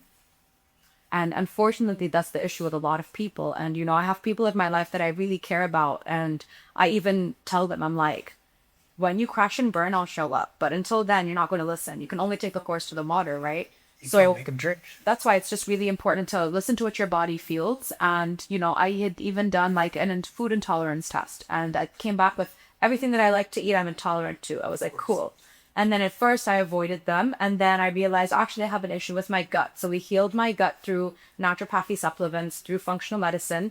And then now if I eat the things that I'm told I was intolerant to, I don't get bloated and I don't feel irritable and I'm not uncomfortable in my body. So I think the first step is to decide and listen to your body, because, you have all the knowledge. And, if you're listening to this podcast, it's because you probably have an interest, especially if you've made it this far into the podcast, you have an interest in your health. So I think the first step, speaking from personal experience, is to decide what you want for yourself. And it's not weight loss because Jeff will cut your lights off. It's fat loss if that's what you're aiming for, and building lean muscle mass. But to also listen to your body and say, okay, how am I really feeling in myself? I always used to pride myself on how much I could eat because I work in a male-dominated environment, and then they're like, "What? You eat like a dude?" I'm like, "Yes." Yeah. And then we're just eating like Pizza Hut in the middle of the night, and like, yeah, it's a vibe, and as I said, it's a very social thing. Right. You know, like when I brought in my meal plan, like I remember it was Ramadan last year, and I brought in my meal plan, and they're like, "Oh, diet. Like it was like these birds from Finding Nemo. Diet, like food, like diet. Oh, Jouhayna's on diet. Yeah. You know, and it just adds to that. So then I with some of the guys to eat in the main kitchen. Like we have our own like ladies kitchen, but I would like, oh no, let's all sit together and break our fast, because most of the time I'm the only female on shift. Right. So I was like, oh, we'll all eat together and everything. And then eventually I just had to override that and just be like, okay, well, I'm not going to eat the sambusa cheese that I'm dying to eat with you guys. Yeah. And I'm choosing my health in this moment in time. And then later on, I felt better in my body. And then I noticed, even if I go off plan for a day, like yesterday I was off plan because it's my birthday. Yeah. So, you know, the girls took me out and I could feel the difference in the taste of the food. And it was taste recalibration. It's something you posted about recently. Right. And when you go off processed foods, and I'm sure you know even more about this, but speaking from a former big girl, okay, who loved processed food, that's all I ate. Even when I ate clean, it was still ultra processed food with protein powders. Now that I've gotten off and I'm working on sticking to the meal plan, because I'm really busy with everything that I'm doing. So I've chosen to work with Nourishing and get the meal plan from you. And when I go off plan and I eat, like I had a raspberry sorbet last night with this chocolate mousse, and I was like, that tastes like it tasted like It's cough artificial. syrup. Yeah, it's completely artificial. And before, if I had the same exact one about a year ago, I was like, oh my god, I love this, delicious. Yeah, exactly. I can't wait to have more. yeah. Give me a second serve. Let me come back tomorrow. Yesterday, and you know, while I'm on the meal plan, what I like as well is you send brownies. I call them crack brownies, so they're so good. Yeah. So every Friday you'll send me like 2 pieces of brownies, and it's the best day of my week. So I would eat those, and I wouldn't feel like uncomfortable in my body because of, you know, you avoiding the gluten and dairy and everything in the brownie. And then the whole time when I knew my birthday's coming up this weekend, I can't wait to eat all the cake and all of this. I was given that ad libitum at one point, and I just couldn't have more than 2 bites. Right. So I could feel the change in my body. So, you know, just remember, for everybody who is addicted to all the food, it's not forever, because your body will adapt to take care of you. Yeah. And don't let it reach a point where you literally, your health is compromised for you to reach that. Some people have to do it. Yeah. And Everybody's got their I'm own guilty of it. You know, you also went through the same. Right. So proactively, if you're listening to this and you want to be proactive and be a proactive girly, do it. If you need your health compromised, just know that you have to listen to your body as well. Like for me, long COVID really, really took a toll on my body. When I couldn't breathe, I was breathing at like 40% capacity at one point. Like it was bad. And like at this point, I was like, I just should have been a smoker, because my friends who smoked were fine. Right. Because, It's protective. yeah. The And nicotine is it's protective. it's like how smokers do well on Everest because they're used to not getting as much oxygen. Yeah. And then the marathon runners struggle. Yeah. So it's like, what? So it's just interesting to observe that. So take care of yourselves. So when we were discussing all the topics we always discuss, you spoke to me about animal husbandry. So this is what you all will know what's coming up. Animal husbandry, Ozempic culture, and you recommended hot girl walking for me. So which topic do you want to touch on first, and then we can expound on each one. I would say let's do Ozempic, hot girl walking, and then animal husbandry. Okay, so Ozempic culture, GLP-1 medications, which I also was on, so I could speak from a perspective of somebody who's done that. Do you want to share what your experience was like? Okay. So I got really heavy. I think I was like a good 120-ish kilos. And I was, since you have fat percentages and, you know, I think I was like 56% fat. And I was like, I remember making a joke when the doctor told me, I was like, I'm like fat. Like I was like 56% of me is fat, but the other is sass. Yeah. Like, so I was like, I'm a comedian. I have to make fun of everything. And I remember at first I was really upset with myself. I was like, how did I let this happen? And I know it happened because of ultra processed foods, because of long COVID, because of being locked at home. And if I don't physically go to the gym, I will not work out. And then there's that, for me at least, there's that effect of I will not work out and then I will binge. And when I binge, it will be ultra processed because who's going to say, I'm going to consume an entire chicken? Like, you know, like, or I love a rotisserie chicken, but like, am I really eating the entire thing? I always leave the breast because that's the meatiest part. Yeah. But it just came from this very toxic cycle. And then I got into taking these medications because I was almost forced to. So I, as an air traffic controller, you have to do a class 3 medical, which the pilots do class 1, which is the strictest, and class 3. And I've seen like literally obese controllers around the world. But then for me, who I was obese, they were like, you have to come in every 3 months and you have to lose weight. Right. Then the doctor said, well, you have gained a lot of weight in the last 2 years because it's every 2 years before a certain age. He's like, I want you to see an endocrinologist. Maybe something's up with your hormones. Right. Because hormones control. Exactly. Body So thus, I went to the endocrinologist, and it has to be a specific aeromedical licensed endocrinologist. Right. So I went to her, and from what I recall, I don't think she saw my blood work. And just by looking at me and doing the in-body body scan and finding out I'm 56% fat, she was like, you should do a gastric bypass straight away. And I've seen how my friends don't eat after, and I'd love to eat. It's my favorite pastime. Right. I was like, no, I refuse. She's like, okay, well, what about putting you on Ozempic? And I think at the time, Saxenda was a thing. So Saxenda is a daily injection. Right. And you have to like put it in a fatty part of your body. So she's like, one doctor even, she like grabbed me by the arm and she's like, even here would work. And I was like, This, doctor, this. so upsetting. Yeah. So then I chose to do it on my belly, and then I started to get bruising and like bumps and everything, and I was really uncomfortable with that. And I told her, I was like, listen, the daily injections are too much for me. By now Ozempic is out. So she's like, cool, once a week with Ozempic. I'm like, oh, so much better. Because I wasn't eating, I was a little bit depressed. I wouldn't use the word depressed because that's like an issue in aviation. I was sad. Yeah. Right? I was just sad, and I feel like I was just really unhappy in myself, and I was nauseous all the time, and I felt so sick. Yeah. If I exercised, I felt weak, and then I felt nauseous, so I couldn't exercise to my full potential, but I wasn't eating enough, so I did lose weight. So I lost a good 25 kilos. And then I joke that if I lose more weight, I'll lose my personality. You'll cease to be funny. I'll cease to be funny. You know, and I remember being like sad while I was on it. And at the time, I think, yeah, I was married as well. Maybe that added to it. Like, I'm sure your married was great, but like I was struggling with a lot that I kept to myself. So it's like it was in a partnership where he had the audacity. I was not eating, and that was my comfort. And he was my comfort at one point, and then I lost this comfort. So I think there were a lot of other additional parts in it. Yeah. But I just was not in a good mental health space in that time. And I don't think the Ozempic helped. The only good thing was, oh, mashallah, you lost so much weight. Yeah. All the aunties finally telling me that. Yeah. And then they're like, now you need to fix your attitude. I was like, ah! Yeah, never gonna happen. There's always something Bit on the wrong, drunk right? for that, yeah. So I did not like the experience. And then exactly a year ago, I went cold turkey. I go cold turkey with a lot of things that I would find to be a bad habit. Yeah. And I stopped taking the Manjaro. Yeah. Because, we went from Ozempic. I built up a tolerance to that. So maybe this is a thing somebody else can relate to. We increased all the doses. I built up a high tolerance within 6 months or so. Yeah. Then you swap to Wegovy, which is a higher dose of whatever Ozempic is.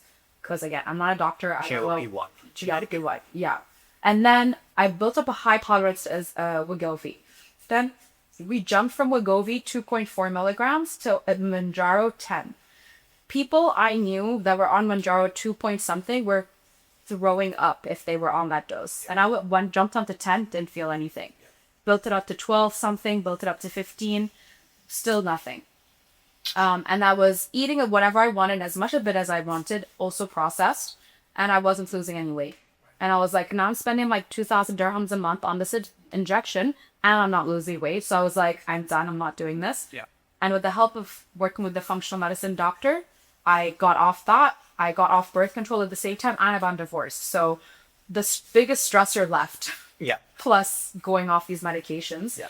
And Heal your endocrine system. Exactly. And I gained, weight gain of 5 kilograms. I think 1 kilo was muscle, 4 was fat.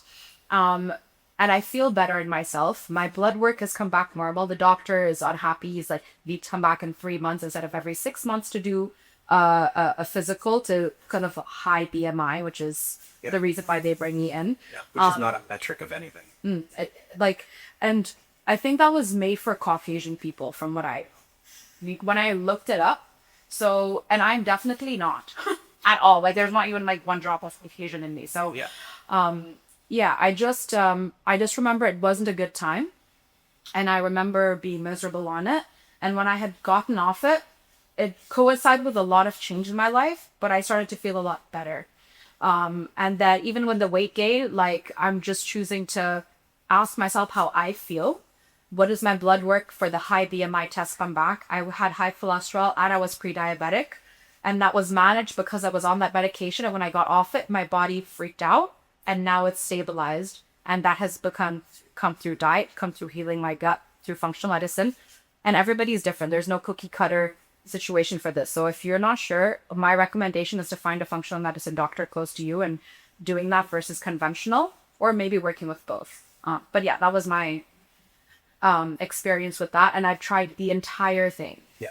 So when you came off, did you have the rebound effect? Where you like essentially like people will gain a large percentage of the fat back. No, why? Oh no, I was working out. Yeah. I was working out, but I was doing that more for my mental health. And also I didn't want to gain the weight back. That was something I was scared about as well. Yeah. And I was told that didn't happen. It's terrifying. Yeah. There's so much gold in that. So first of all, like, you realize that your body is a pharmacy which is making all of these drugs. Yeah. Like, it's like, like medicine, the profession of medicine is trying to ape what is happening in nature, and they do a very poor job of it for the most part. But yeah, just, like you're saying, like based on feelings of sadness, your body knows to seek like processed foods because it has a blunting effect on like the sadness and like anxiety and things like that. So those are like some of the like most common things is people are like, I'm bored, I'm anxious, I'm a social eater, that you're craving connection to other people. And if you don't have that, you cannot be healthy. So it's not all about food. It's all coming down to hormones. So now we're talking about, again, like, it just disproves everything, because we're talking about an endocrinologist. Like, the doctor sees you and he says, you have excess body fat, and to a point where it's unhealthy, and we're worried about your ability to perform your job.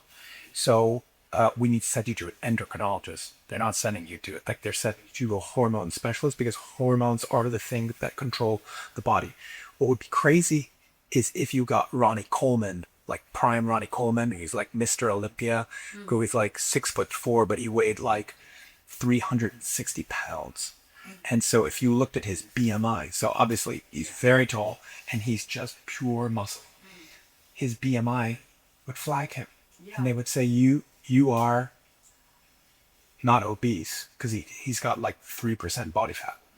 So they would say you are overweight. So now you see, like, we're using metrics like BMI, which is just your height divided by your weight to give you some number, and then comparing an abstraction. But that doesn't necessarily mean anything. But in this case, I always ask people, like, what's the purpose of the doctor? Because the body is self-diagnostic and the body is self-healing. So if you're like, my eye hurts, I'll go see an eye doctor.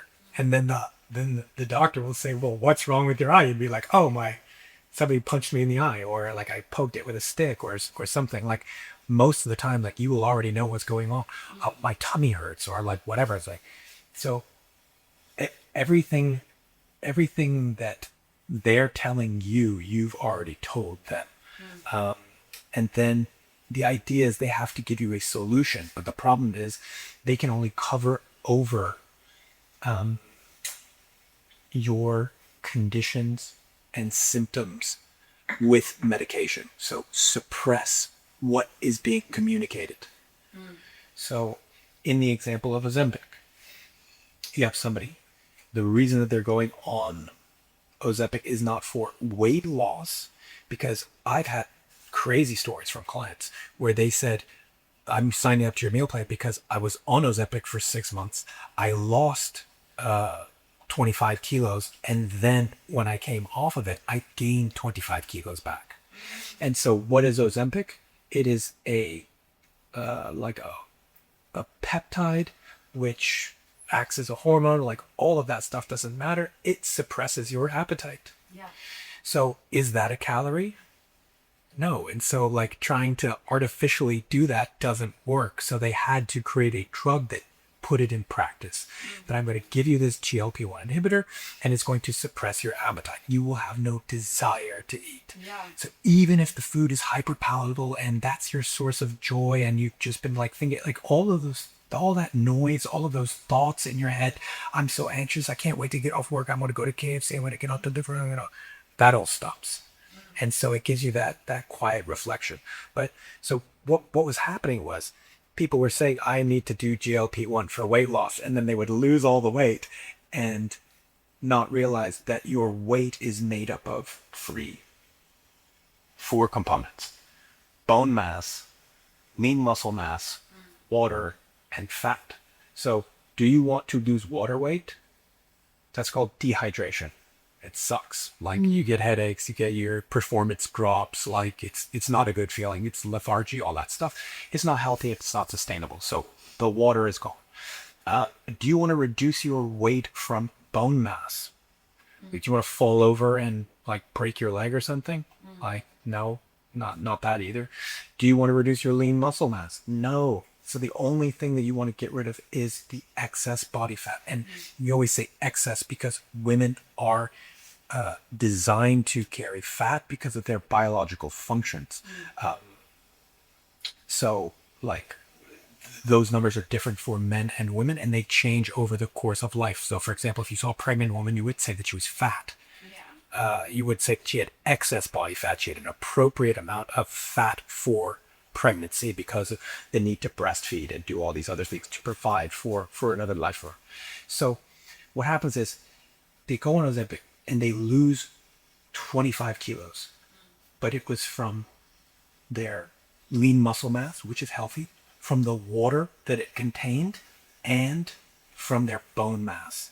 And so their body fat percentage remained relatively high, and they lost the engine and the protection and the health stuff. And then as soon as they get off the Ozempic, the appetite suppression goes away. So appetite returns, and then they go, because they didn't change anything, they put all the weight back on. So then they said, okay, here's our little warning label. If you're going to do Ozempic, you need to make sure that you work out. You need to lift weights in order to protect your bone mass. So through gravity and weights, you are giving a stimulus to your bones to become strong and remain dense. And you are using that stimulus to create healthy lean muscle mass. You need to go on a low carb diet because excess carbohydrates are converted into fat. So if you go on Ozempic and all you eat is carbohydrates, there's going to be nothing to build lean muscle mass, and all you're going to do is convert it into fat. So then you just ask the question, isn't that redundant? You're basically telling me I can just control what I eat and work out, or I can control what I eat, work out, and do Ozempic. Yeah. What's the Ozempic for then? I remember when the doctor was explaining that to me, I was like, well, for me, I was like, at the time, I had a very negative relationship with food. I was like, I'm just going to eat what I want. I'll eat less. Yeah. But I'll eat till I'm full. Yeah. And then if I was... That's it right there. I'm going to eat what I want, but I'm going to eat less.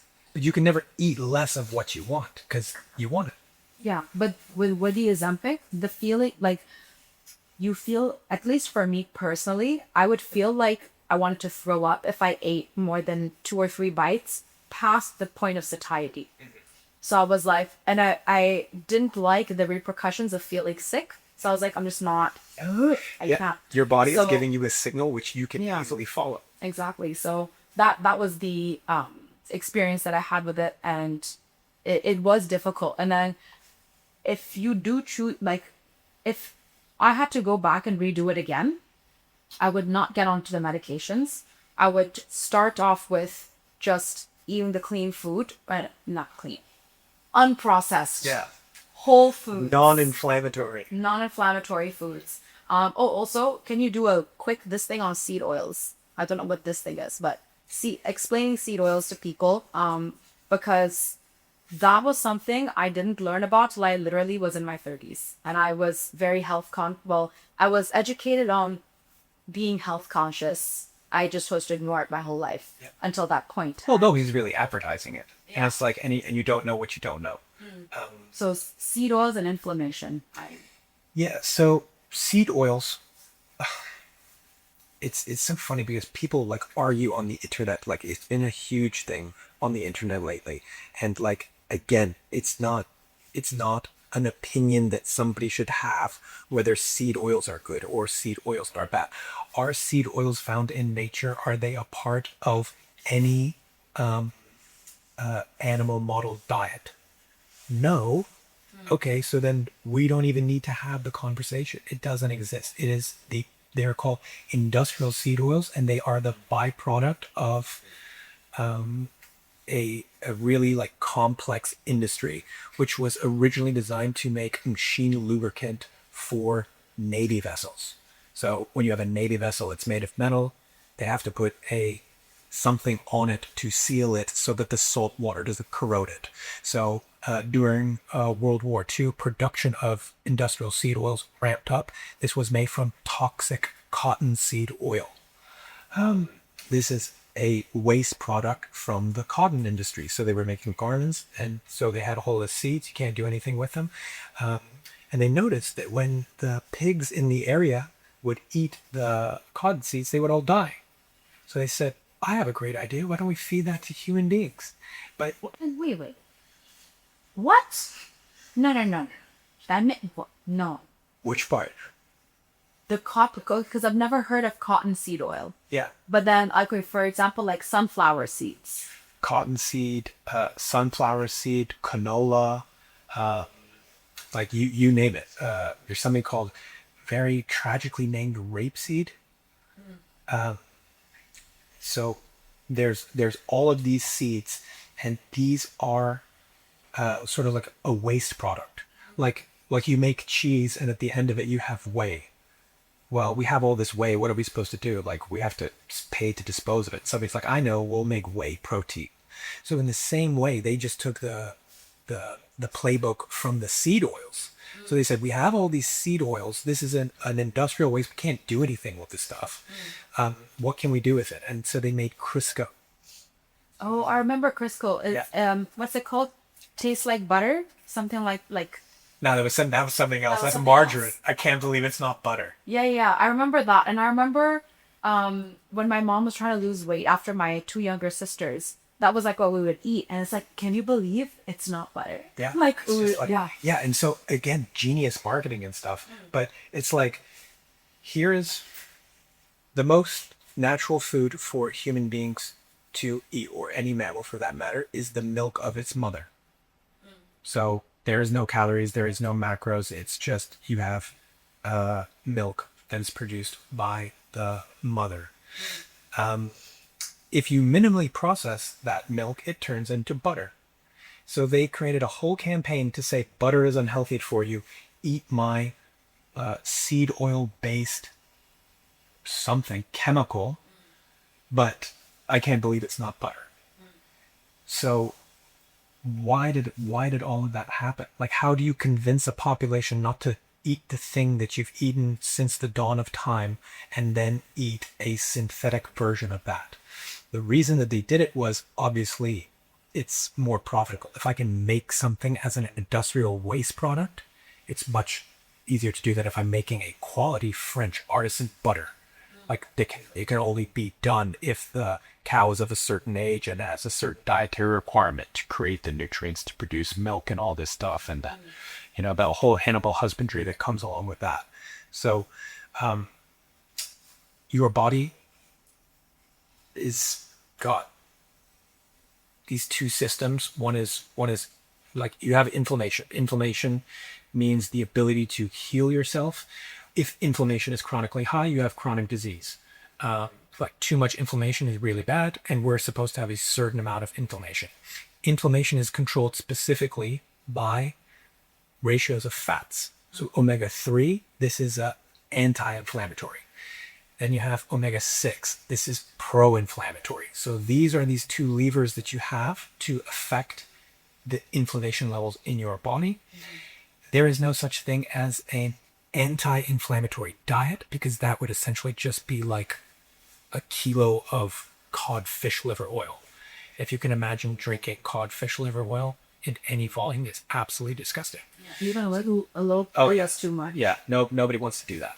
So there's no like anti-inflammatory diet. There is a non-pro-inflammatory diet, and the way that you create a non-pro-inflammatory diet is not to include things like industrial seed oils.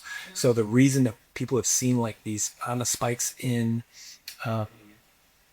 chronic disease since the widespread introduction of industrial seed oils, and the fact that they are used specifically in ultra processed food. So for example, if you were going to get popcorn or croissant or whatever packaged food that's easy to grab and go, like they're saying that 70% of the American calorie intake is from industrial seed oils. So again, it's not that they're over consuming calories, it's that they're eating foods that are highly inflammatory. And so just turning up that inflammatory response, that's what happened to me. Like my inflammation went up, my immune system went out of control and attacked my own body. When you break inflammation down, then your body behaves normal. So yeah, it's like people are making like these huge debates and arguing back and forth. Like, this product doesn't exist in nature. You can go on YouTube right now and Google how canola oil is made, and you will see it is the most unnatural process. And there's no excuse for it. There's no defending it. Everything that we know about fat, it oxidizes over time. If you expose it to light, it creates more oxidation. When you eat oxidized fat, it increases inflammation and all that stuff. And when you buy like a liter of olive oil, you will know the quality is determined by the packaging. So when you see that thick glass bottle and it's green or brown, that's to protect it from the oxidation of being in light. But when you go to buy the canola oil, it's got a big stamp on it. Heart healthy. Yeah. Good for your heart. American Heart Association. It's in a clear bottle and it's made of plastic. So you're getting the microplastics. You're getting the sunlight oxidizing the oil. So light will oxidize fat, but intense heat will also oxidize fat. So if you've ever seen like, I don't know, a seed of something, like where is the fat? Where is the oil? You've walked up in the cell, and so they pulverize them on like mass scale. So it's just like the equivalent of eating like 70,000 pumpkin seeds at one time. Like that's how many you would have to eat to get like 2 tablespoons of oil. So again, it's a giant industrial process, heat treated. It's completely rancid. They have to deodorize it. They mix it with chlorine. They do all these other things. They bleach it to change the color. And because it stinks so bad, and they do the bleaching process, it's essentially indetectable. Like you wouldn't even know if you were eating it. So like if I had French fries that were done at tallow, or like beef tallow, like rendered beef fat, or avocado oil, or olive oil, you would have this bitterness imparted by the olive oil. You would have this sort of like beefy flavor in the fries. But when you do it in the industrial seed oil, or what's been termed vegetable oil, because vegetables are healthy, but they don't come from vegetables. So again, it's all these like marketing lines of people just telling funny stories. And again, like because we have Google, ChatGPT, YouTube, we can literally just look it up and you can like just see if you're like, you can decide for yourself as the authority on your health. Is this something that came from nature? Is this something that I should include in my diet? And the answer is unequivocally no. And for 100 reasons, not just because, like, why wouldn't you support people that produce real food like butter or olive oil or beef tallow or whatever it is, coconut oil? So yeah. Do you have any other questions about it? No, that was a lot. And for everyone with sparked curiosity, go look it up. Yeah. I think that's Yeah. just It's a 5-minute video. yeah. Oh wow. And then also with animal husbandry, like when we're speaking about that, and you talk about Wagyu, all that has stayed with me since that conversation are drunk cows. Yeah. So Yeah.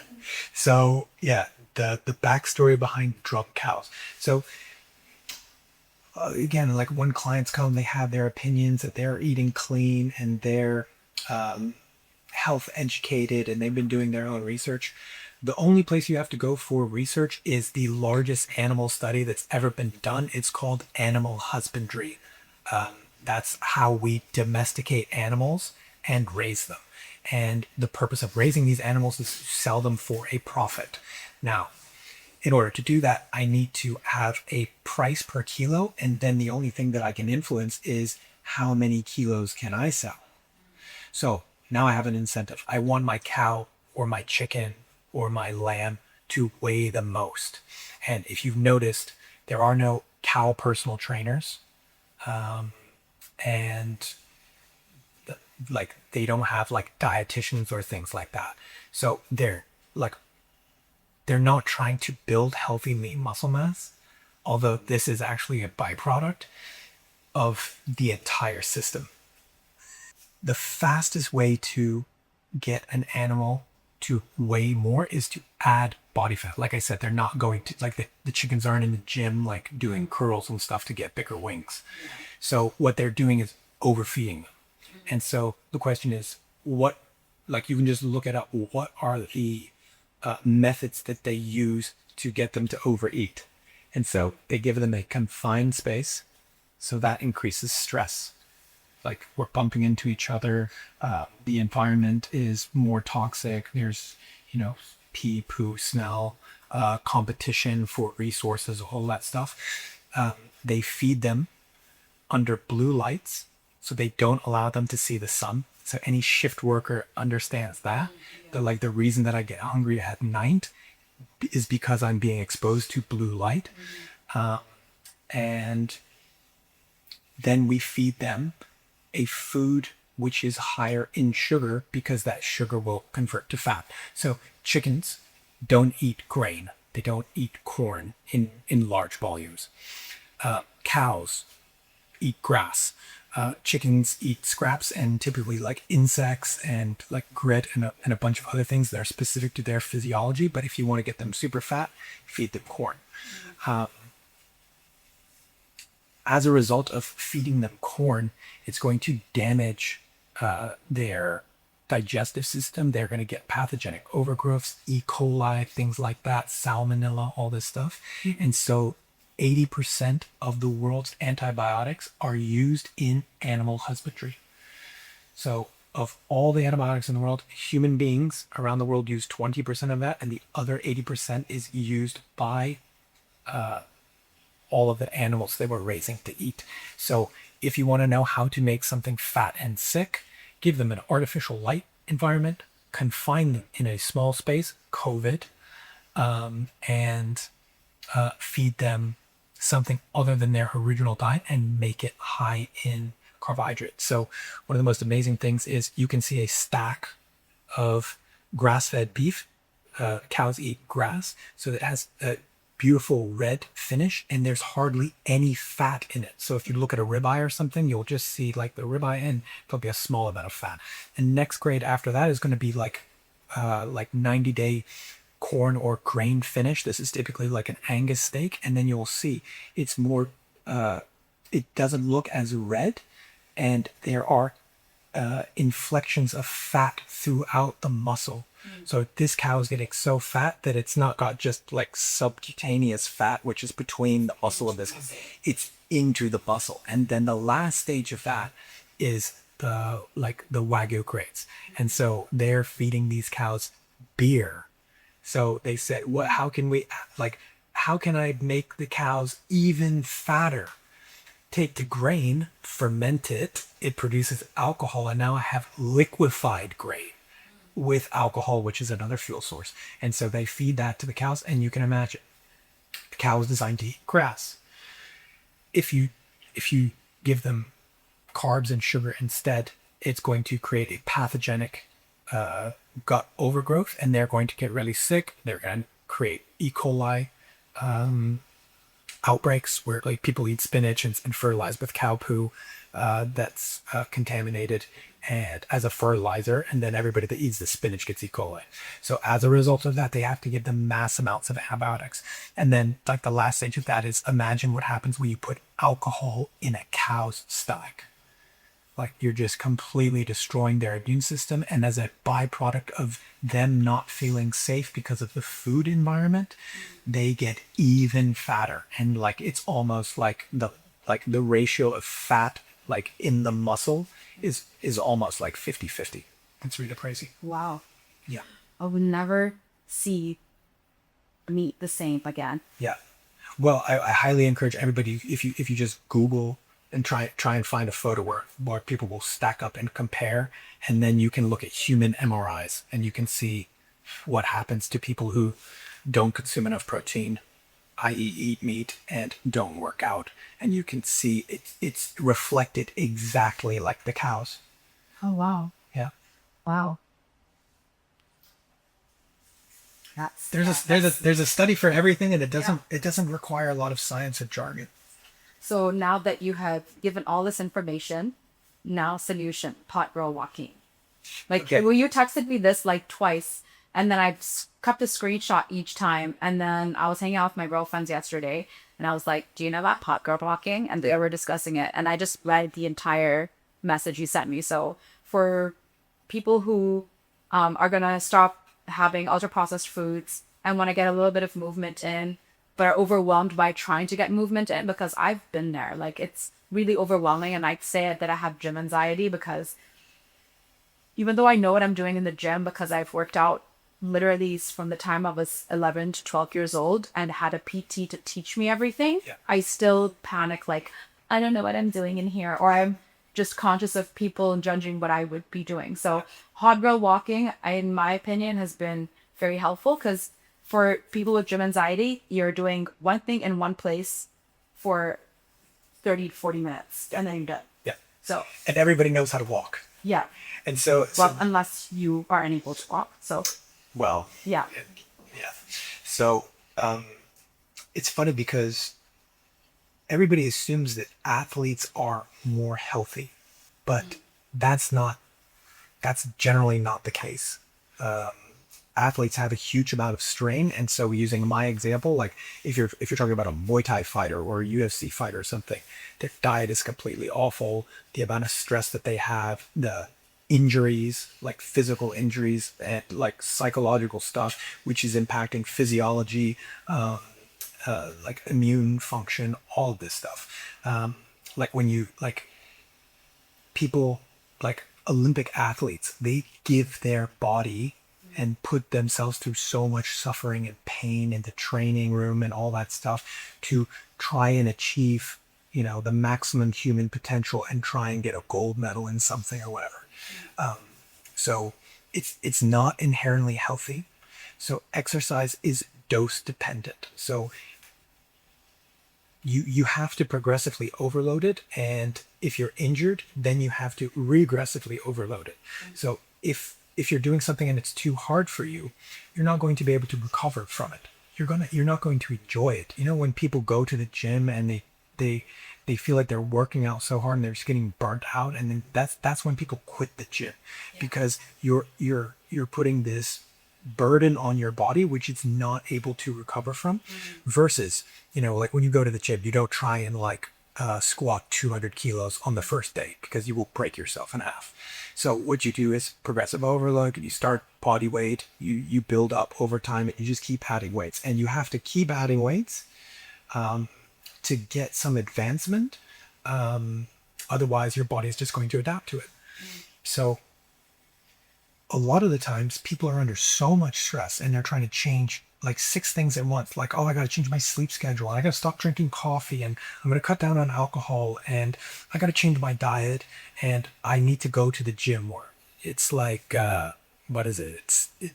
We've just started the new year. So people have all of these goals and the problem is they're going to try and do too much too quickly and it's not sustainable. So the concept behind this hot girl walking, which I think has other names like 12, 3, 30 or something.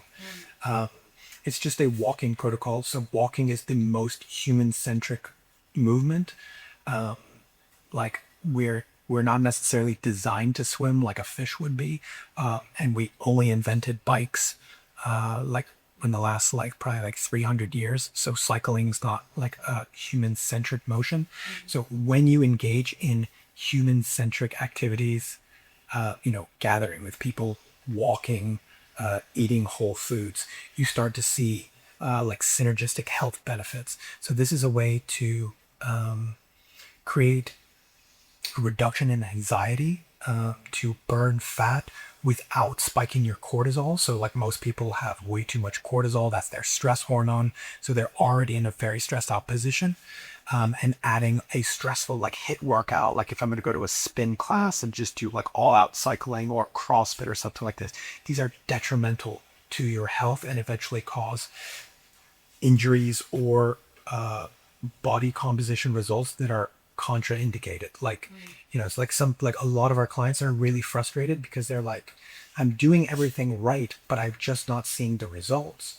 And it's because we're doing too much and our mentality is more coffee, more go, work harder.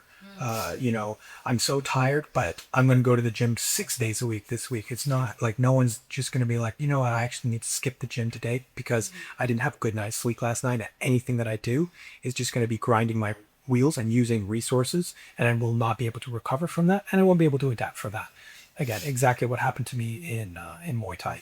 So anyone that I've seen that's introduced the hot girl walking has seen incredible reductions in their body fat compositions, and it's incredibly easy, and it's almost like a meditation. Like part of it is when you go for a walk and you're not inundated with distractions and like on your phone or listening to a podcast or something like that, your thoughts will naturally tend toward negative things or problems in your life.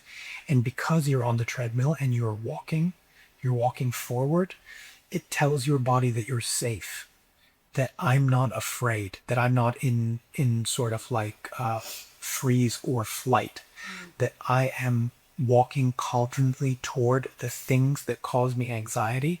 And this has like, people have like the most incredible breakthroughs while doing the walking. It's because these problems like bubble to the surface, and because they're engaged in this forward motion, which is like, again, the most human-centric motion. I don't know, it's like this is one of the things that I would call a hack, because it's 30 to 40 minutes, but it hits so many different things, from your posture to your body composition to your anxiety to, be creative and having ideas and getting to know yourself and reacquainted with yourself. I just feel like it's like one of the lowest hanging fruits, and almost everybody can do that, versus the anxiety of having to get a gym membership, hire a personal trainer, getting cute outfit, show up, not have a gym nemesis, fight for machines and all that stuff. You can just get on the cardio machine and achieve all of that while stimulating recovery. So it's like even the setting that you would put on. So they're all the machines are like slightly different. It's max incline, so as high as it will go, and then the speed is, I want to be walking toward the back of the machine, so almost falling off. So it should be challenging, but obviously Don't fall off. that's the one rule is don't have an ego, don't fall off. So you're walking as fast as you can, but only maintaining a walk, because like jogging means that you're running away from something. And you'll see like typically like marathon runners, they have like funny body shapes. They don't have enough lean muscle mass. That's cannibalized because they need to be more efficient. So you'll reduce healthy lean muscle mass. You'll be pretty skinny, and then typically have more fat. Is as if you compare that to like a sprinter or something like that, who will have a much higher amount of lean muscle mass and less body fat, because it doesn't help you to do long distance running. But if so the sprinter doesn't need fat. He needs muscle to drive him forward and accelerate him fast. Whereas somebody that's doing a long distance cardio, so they're running for an hour or more, they need energy. Like we don't have goo pills or Gatorade that's just casually at a station. You're carrying the fat, so they will retain more fat in order to adapt them to that exercise. Like your body has no idea what's going on. It's like, we're gonna have to do an Ironman tomorrow. We're gonna run a marathon and then do like 118 kilometers on a bike after that. So retain fat because we're gonna need it. So this is a way to specifically target fat loss, and fat loss through multiple mechanisms. Interesting. Thank you. There's still so much you could speak about, but marinate on this. Yeah. Let me know if you want me to bring Jeff back. I think that's the best way to go about it. Don't make me talk. Just sign up for the meal plan. Yeah, just sign for the meal plan. So next week or the week after, actually, we're going to have an episode of Bridge Factor. So you're going to get to know a little bit more about Jeff. We already know, mashallah, he has a brain and he's explained everything in depth. And the way that you explain things is very similar to the way I explain things. So there's the direct answer and then you explain everything. So you have the context to understand the answer fully. So I appreciate that. Thank you for taking the time. Nourishing Dubai is great. Okay, I'm glowing, but because I have a great doctor, but I'm healing from inside. So my tip is listen to your body. Listen to your body. Don't try to do everything at once, which is what you had mentioned. And do what you need to do for you. And hopefully you don't have to reach a place where your health is taken an adverse effect. Is that right? Yeah. Words. In order for you to take care of yourself. So thank you. See you not next week, but the week after for Bridge Factor. Bye.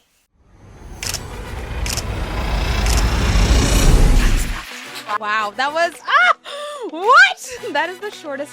I'm going home. Thankfully, I treated my friends the same way I treated my husband, which was great. How do I get this person's number so that I can hang out more? And platonic love needs to be romanticized more than romantic love. She's like, we're going to go to the most traumatic event in your life. Oh, that makes sense. Just say anything else. Don't open this can of worms. Like, Jouhayna, you cannot tell anyone. I get joy from seeing the success of others. Like, what are you talking about? I say everything. No. She's like, no, Jouhayna, let's be honest. Am I a more spiritual person because of the swimming? I wouldn't want to burden somebody with the darkness that I have inside. I feel like I'm like really zen. I thought that money is going to fix everything, and then it didn't. I need to make a change. And that's literally how life works. Like if things are good, they're good.